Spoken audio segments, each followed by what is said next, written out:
بسم اللہ الرحمن الرحیم ایاک نعبد و ایاک نستعین. مراد سعید، سب سے پہلے تو آپ کو اور این ایچ او کو، آپ کی پوری ٹیم کو، سیکرٹری صاحب آپ کو سب کو میں خراج تحسین پیش کرتا ہوں، کیونکہ یہ جو آپ نے فگرز بتائی میں شاید غلط ہو جاؤں. 16,000 کلومیٹر، 16,000 اور 6,118. 2,000 اور 6,118، 300 گنا زیادہ. ہاں، تو یہ جو آپ نے جو حکومت اپنے آپ کو کہتی تھی کہ وہ سڑکیں بنا رہی ہے، تو اس سے آپ نے یہ ثابت کیا کہ اور بھی بہت کام کر سکتے ہیں سڑکوں بنانے کے علاوہ، لیکن سڑکیں بھی ہم نے 3 گنا زیادہ بنائی ہیں. جی، میں اپنے سارے ساؤتھ پنجاب کے منسٹرز، ممبرز نیشنل اسمبلی، میں آپ سب کو اس چیز کی مبارک دیتا ہوں کہ یہ جس طرح شاہ محمود نے کہا، یہ بڑا ایک امپورٹنٹ سڑک ہے جو 3 ضلعوں کو جوڑ دے گی اور جو ٹریول ٹائم ہے وہ کم کر دے گی. اور اس سے ہمیں پتہ ہے کہ اور بھی جس طرح کی کئی سڑکیں ایسی ہوتی ہیں جس سے ساری اکنامک ایکٹیویٹی بدل جاتی ہے، ایریا کی اکنامکس بدل جاتی ہے، تو انشاءاللہ یہ وہ سڑک ثابت ہوگی. میں صرف اس اوکیزن پہ جو امپورٹنٹ بات کرنا چاہتا ہوں وہ یہ ہے کہ جب ہم آئے، جیسی تحریک انصاف کی گورنمنٹ آئی، تو میرے خیال میں پہلے ہفتے میں شروع ہو گیا تھا کہ جی کدھر ہے نیا پاکستان، اور پہلے ہفتے میں شروع ہو گیا کہ گورنمنٹ فیل ہو گئی. تو ہم نے بڑی صبر سے یہ 2.5 سال سے تھوڑا اوپر، ابھی 3 سال نہیں ہوئے، تو 2.5 سال بڑے صبر سے گزارے. بڑی میڈیا میں تنقید ہوئی، اور اپوزیشن تو خیر مجھے پتا تھا انہوں نے تنقید کرنی ہے جب تک این آر او نہیں ملنا، تو وہ تنقید ہوتی گئی کہ جی پاکستان تباہ ہو گیا. اور پھر ابھی بھی کل ان ساروں نے مل کے کوئی ڈرامہ کیا کہ پاکستان بربادی کی طرف چلا گیا. اور میرے اپنے لوگوں کو بھی یہ بڑا مشکل وقت سے گزرنا پڑا، کیونکہ ہمیں مسلسل ہر روز تنقید سننی پڑی، اور لوگوں کو بھی اس طرح میڈیا نے ایک تاثر دیا کہ ایک دم ایک بٹن آن کرتے ہیں اور نیا پاکستان بن جاتا ہے. اور یہ ایک ملک کے لیے بھی، عوام کے لیے بھی، اور میرے اپنی ٹیم کے لیے بھی یہ بڑی ایک بڑا زبردست سبق آپ سب کے لیے. وہ یہ ہے کہ چینج جب آتا ہے ایک معاشرے کے اندر، جدوجہد سے چینج آتا ہے. کبھی بھی کوئی معاشرہ ایک سٹرگل کے بغیر چینج نہیں ہوتا. کوئی بھی چیز دنیا کی تاریخ اٹھا کے دیکھ لیں، اگر آپ سٹیٹس کو بدلنا چاہتے ہیں، سٹیٹس کو کا مطلب یہ ہے کہ ایک وہ نظام جس میں لوگوں نے اپنے پنجے گاڑ لیے ہیں جو کہ اس نظام سے فائدہ اٹھا رہے ہیں، اگر آپ اس کو چینج کرنا چاہتے ہیں تو وہ جو لوگ ہیں جس کو سٹیٹس کو کہتے ہیں، جو ایک نظام کے بینیفیشریز ہیں، وہ کبھی بھی جد و جہد کے بغیر چینج نہیں آتا. یہ بالکل ایسے ہے کہ ایک آپ نے اپنے آپ کو آزاد کرنا ہے، مثلا انگریزوں سے آزادی لینی ہے، تو اس کی ایک بڑی طویل جد و جہد تھی، اس کے بعد آزادی ملی تھی. آزادی کی وہ تو 1857 کے اندر، 1857 میں ایک کوشش، بڑی قربانیاں دے کے لوگوں نے کوشش کی، اور وہ فیل ہو گئی آزادی کی جانب. لیکن تب سے 1947 تک وہ مسلسل جد و جہد چلتی رہی، اس میں اونچ نیچ آتی رہی. ہمارے جو عظیم لیڈر تھے قائد اعظم، ان کی آپ سٹرگل دیکھیں، کبھی وہ اوپر جاتے تھے، پھر وہ دل برداشتہ ہو کے انگلینڈ چلے گئے، پھر واپس آئے، پھر سٹرگل ہوئی. تو یہ جو آزادی کی سٹرگل ہے، چاہے آپ مافیا سے آزاد ہو رہے ہوں یا ایک کرپٹ نظام سے آزاد ہو رہے ہوں، یہ جد و جہد کا نام ہے. یہ کبھی بھی ایسے نہیں ہوتا کہ ایک دم آپ آزاد ہو جاتے ہیں. جو ابھی جس جگہ پاکستان کھڑا ہے، ایک بہت، میں سمجھتا ہوں کہ 1947 کے بعد یہ ایک بہت بڑی سٹرگل چل رہی ہے پاکستان کا نظام بدلنے کے لیے، مافیاز سے اپنے آپ کو آزاد کرنے کے لیے. ہر جگہ مافیاز بیٹھے ہوئے ہیں، ہر جگہ ان کی کوشش ہے کہ کسی طرح یہ گورنمنٹ فیل ہو تاکہ وہ پھر اسی طرح ایک کرپٹ نظام سے فائدہ اٹھاتے رہے.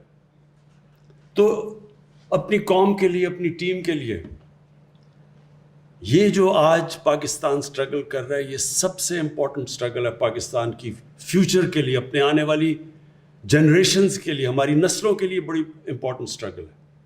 یہ سٹرگل ہے رول آف لا کی, قانون کی حکمرانی کی سٹرگل.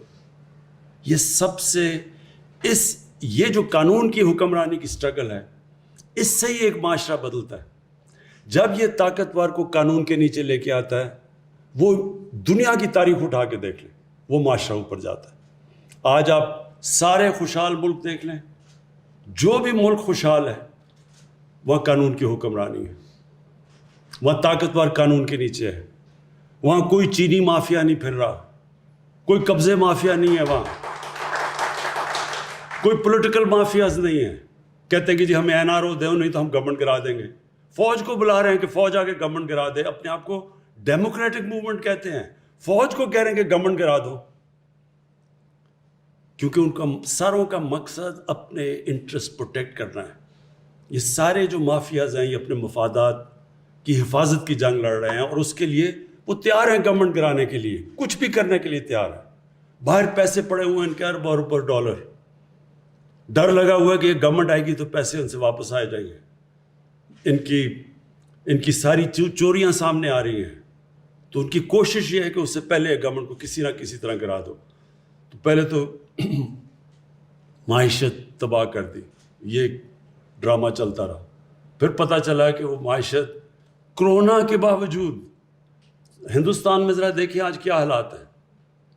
ہمارا اور ہندوستان کا ایک ہی طرح کے جو آبادی ہے, جو ڈینسٹی پاپولیشن ہے, جو موسم ہے, ہمارا تو ان سے ملتا جلتا ہے. ہندوستان کی حکومت نے کیا فیصلے کیے, آج ان کا کیا حال ہے. ہم نے کیا فیصلے کیے, آج اللہ نے ہمیں کیسے نکالا ہے. اور اس کے باوجود جب ان کا -7 پہ گروتھ ریٹ ہے, ہمارا 4% پہ چلا گیا, جبکہ ہمارے ہندوستان سے بہت برے حالات تھے. ہندوستان کے مقابلے میں پاکستان کے حالات جب کرونا آئی ہے تو دیکھیں ان کے تو بڑے خوشحال, ان کے جو ملک کی گروتھ ریٹ تھی, ان کے ریزروز تھے, ان کے روپے پہ پریشر نہیں تھا, ان کے تو ریزروز بہت بڑے تھے.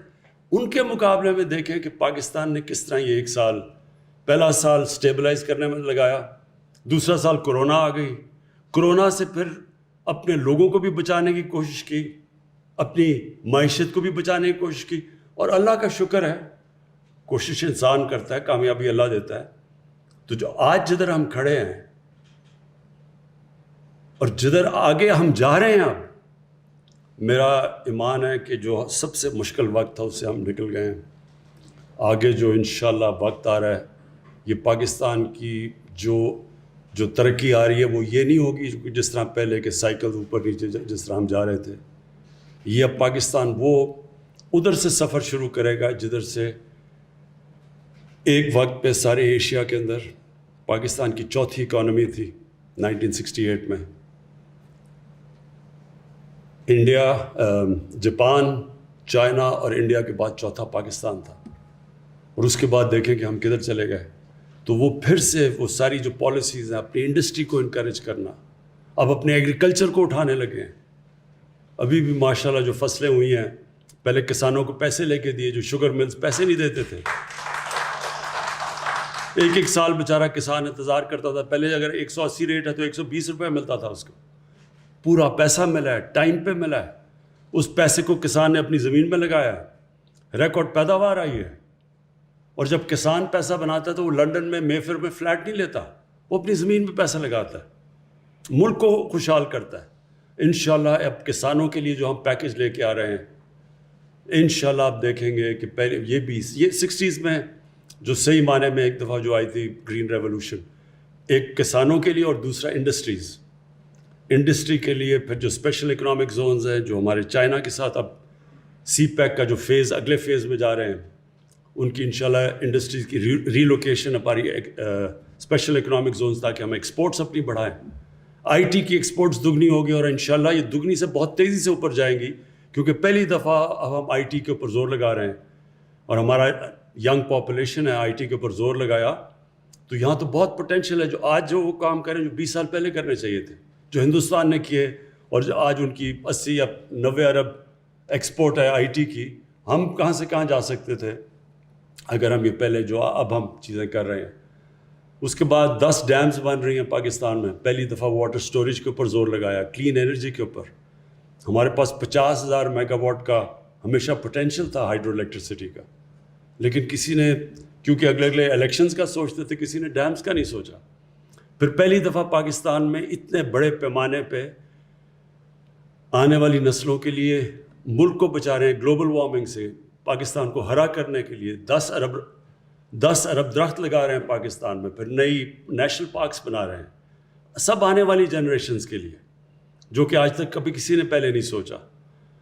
اور انشاءاللہ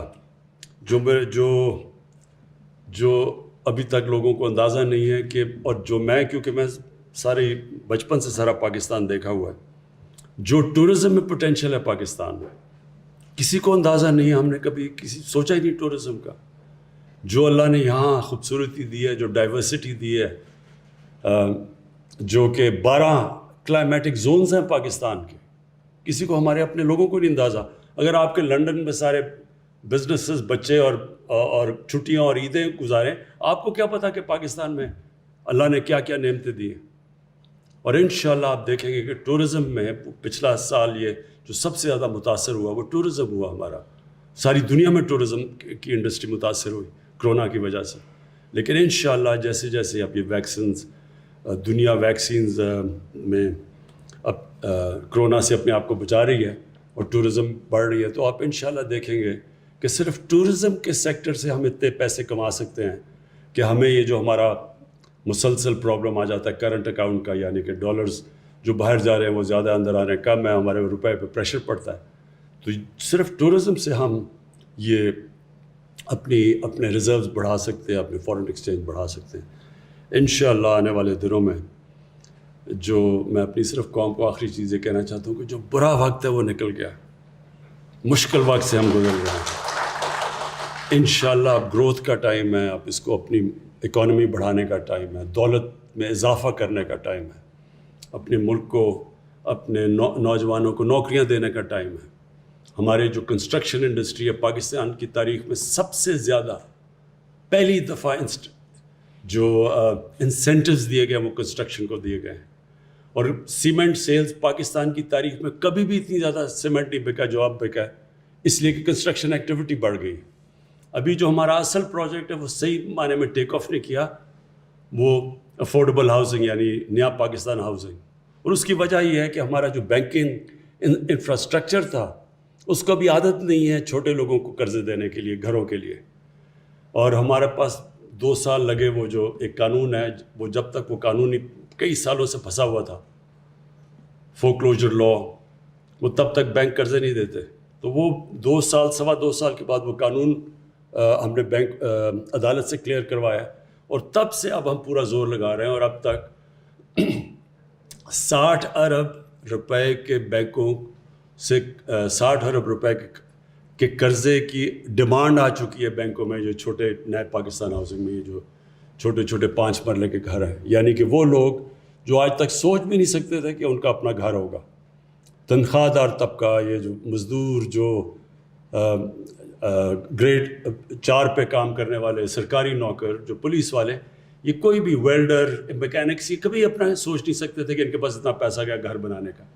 لیکن یہ جو ہمارا نیا پروجیکٹ ہے کہ جو آپ کرایہ دے رہے ہیں, جو لوگ 15-20 ہزار کرایہ دیتے ہیں, وہی قسطوں میں چلا جائے گا اور گھر بھی اپنا بن جائے گا. یہ پہلی دفعہ پاکستان میں انشاءاللہ شروع ہو رہا ہے. اور یہ اب اس کے اوپر ہم اور بھی طریقے لے کے آ رہے ہیں. بینکوں کے علاوہ ایسے فائنانس ہاؤسز لے کے آ رہے ہیں, یہ شوکت ترین ابھی کرنے لگے ہیں, تاکہ وہ صرف اور صرف ان کا کام ہی ان بینکس کا ہاؤسنگ کے لیے قرضے دینے کے لیے. تو یہ بھی ایک, یہ جب ٹیک آف ہو جائے, یہ ایک اور چیز ہے جس سے سب سے زیادہ روزگار شہروں میں ملتا ہے جب کنسٹرکشن انڈسٹری چلتی ہے. کیونکہ کنسٹرکشن جب چلتی ہے تو 30 اور انڈسٹریز اس کے ساتھ جڑی ہوئی ہیں, تو سارا ایک پورا معیشت اٹھ جاتی ہے اس کی وجہ سے. تو انشاءاللہ آنے والے دنوں میں آپ سب دیکھیں گے کہ جو مشکل وقت میں لوگوں کو مشکلات کا سامنا کرنا پڑا, جو حالات مشکل تھے, بے روزگاری تھی, IMF کا بھی پروگرام تھا جسے ٹائٹ کیا ہوا تھا انہوں نے, اس کے بعد کرونا بھی تھا. انشاءاللہ آنے والے دنوں میں اپنی قوم کو میں اور خوشخبری دیتا جاؤں گا. شکریہ.